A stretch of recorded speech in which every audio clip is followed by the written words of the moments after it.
BJP का भी सर्वनाश होगा। धरने पर पूरे हिंदुस्तान का किसान है, ना सिख है, ना ईसाई है, ना हिंदू है, ना मुसलमान है। तो ये मोदी जी बहुत महाविनाश करने वाले हैं और ये मेरी भविष्यवाणी है।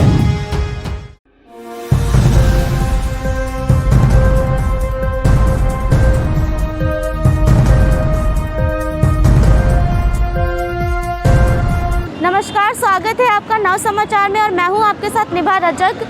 कृषि कानूनों को लेकर लगभग 1.5 महीने से ज़्यादा दिनों से किसान धरना प्रदर्शन कर रहे हैं और इसी बीच सुप्रीम कोर्ट का जो ऑर्डर आया है, जो फैसला आया है, उसमें कहीं ना कहीं सुप्रीम कोर्ट ने समिति गठन की बात कही है। तो सुप्रीम कोर्ट के इस फैसले को लेकर ऐसा लगता है जैसे कहीं वो किसानों को भ्रमित तो नहीं करना चाहते, क्योंकि किसान जो है 26 जनवरी को ट्रैक्टर मोर्चा निकालने वाले हैं। कृषि कानूनों को लेकर किसान अपनी पर अड़े हुए हैं और केंद्र सरकार अपने पर अड़ी हुई है। तो आइए हम जानते हैं किसान संगठन के नेताओं को कि क्या कहना है उनका और कब तक उनका धरना प्रदर्शन चलता रहेगा। सर, आपका नाम? चौधरी संतोष सिंह, अध्यक्ष संयुक्त किसान मोर्चा गुरुग्राम। सर, ये जो समिति गठित हुई है कृषि कानूनों को लेकर, जो सुप्रीम कोर्ट ने गठित की है, उसमें कहीं ना कहीं उसमें जो है भाजपा के ही लोग हैं, तो इसको लेकर आपका क्या कहना है? किसान उस समिति के सामने नहीं जाएंगे। वो जितने भी चारों मेंबर हैं वो अडानी अंबानी के पिट्ठू हैं, सरकार के पिट्ठू हैं। अगर कोई कमेटी बनानी थी सुप्रीम कोर्ट ने, तो जो किसान संगठन धरने पर बैठे हुए हैं उनमें से कमेटी बनानी चाहिए थी। जो सुप्रीम कोर्ट ने समिति गठित करने की बात कही है, तो कहीं ना कहीं ऐसा तो नहीं कि किसानों को भ्रमित करने के लिए ये हो रहा है, क्योंकि समिति तो पहले भी गठित हो सकती थी। सरकार शुरू से ही गुमराह कर रही है जनता को गुमराह करके वो आंदोलन को तोड़ना चाहती है। आंदोलन में पहले उन्होंने कहा ये पंजाब के किसान हैं, फिर उन्होंने कहा ये हरियाणा के किसान हैं, फिर उन्होंने कहा यूपी के किसान हैं। हमारे यहाँ आंदोलन में ना सिख है, ना ईसाई है, ना हिंदू है, ना मुसलमान है। आप सब देखें, धरने पर पूरे हिंदुस्तान का किसान है।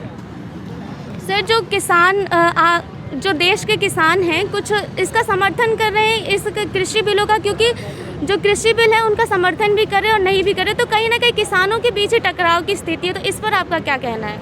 नहीं, कोई भी किसान इन बिलों का जो है विरोध नहीं कर रहा है। जो विरोध दिखावटी विरोध है वो उनकी पार्टी के कार्यकर्ता हैं और सरकार चाहती है कि आपस में झगड़ा फसाद होकर आंदोलन टूट जाए, लेकिन किसानों ने ठान रखा है बहुत शांतिपूर्वक आंदोलन करेंगे और जब तक हमारी मांगें नहीं मानी जाएंगी आंदोलन जारी रहेगा। सर, आपका नाम? आर राठी। सर, क्या लगता है कि सरकार कब तक आप लोगों की मांगों को मानेगी और कब तक ये धरना प्रदर्शन चलता रहेगा? देखो, ये चीज़ तो सरकार को देखनी है कब तक मानेंगी। हमारा धरना जब तक जारी रहेगा जब तक ये मांगे माने नहीं जाती, तीनों बिल वापस नहीं ले जाते। तो जो कृषि कानून है उसका कहीं ना कहीं देखा जाए तो मैंने जैसे कि पहले भी पूछा कि कुछ लोग हैं, कुछ किसान हैं जो समर्थन कर रहे हैं, तो इसको लेकर आपका क्या कहना है? देखो, वो किसान नहीं है जो समर्थन कर रहे हैं। कोई भी हिंदुस्तान में कोई भी किसान समर्थन नहीं कर रहा। इन्होंने परसों सुप्रीम कोर्ट में जिरह करवाई थी कि ये जो काले कानून हैं इनका ना साउथ के अंदर इसका समर्थन किया जा रहा है, लेकिन उसके बाद ये डिसाइड हो चुका है इनका कोई समर्थन नहीं करता। कल सुप्रीम कोर्ट में ही साउथ के वकील ने कहा तमिलनाडु में और विजयवाड़ा में, आंध्रा में पूरी तरह आंदोलन चल रहा है, कोई इन कानूनों का समर्थन नहीं करता। वो सिर्फ बीजेपी के वर्कर हैं जो ये कहते हैं कि हम इनका समर्थन करते हैं। सर, आपका नाम? राम अदलखा। तो अदलखा जी, आपको क्या लगता है कि सरकार की ऐसी क्या मंशा हो सकती है जो वो किसानों की बात नहीं सुन रही, क्योंकि इतने दिनों से किसान धरना प्रदर्शन पर है? वो मंशा मैडम ये है, इस इतिहास के अंदर हिंदुस्तान के अंदर पहली बार ऐसा प्रधानमंत्री आया जिसने ये बता दिया है कि जुडिशियल का, पुलिस प्रशासन का, सैनिकों का, उपराष्ट्रपति का, राष्ट्रपति का, राज्यपाल का, उपराज्यपाल का, जितने भी संवैधानिक पद है उसका कैसे दुरुपयोग किया जा सकता है, ये मोदी जी ने सिद्ध करके दिखा दिया है। दूसरा जो आप प्रश्न कर रहे हो, ये कारण क्या है? ये कारण है मोदी जी का अहंकार। वो अहंकार में डूब चुकते हैं। ये आपको ये लग रहा है चंद लोग हैं क्या ये जितने हैं? और फिर मोदी जी एक तरफ तो कहते हैं मैं 130 मतदाताओं ने वोट दिया, मैं 130 मतदाताओं का मैं प्रधानमंत्री हूँ। क्या ये आपके मतदाता नहीं हैं? ये कोई दूसरे हैं क्या? इसके बारे में सोचना होगा मोदी जी को। ये अहंकार, ये चंद लोग जो कह रहे हैं ना अहंकार है, और जो दूसरी आप कहते हो कि भाई ये समर्थन कर रहे हैं, वो समर्थन नहीं कर रहे, वो सिर्फ मंदिर मस्जिद पे भटक गए हैं। वो तलाक के मुद्दे पर भटक गए, उन्होंने इस मुद्दे पर वोट दिया है। जब तक इंसान पूरी तरह से सिर से ऊपर से डूबता नहीं है ना, तब तक उसको अकल नहीं आती। ये हम लोग ही हैं जो हमने वोट दिए थे, हम लोग ही आज दुखी हो रहे हैं। क्यों दुखी हो रहे हैं? हमने अज्ञानता के कारण इसको चुना।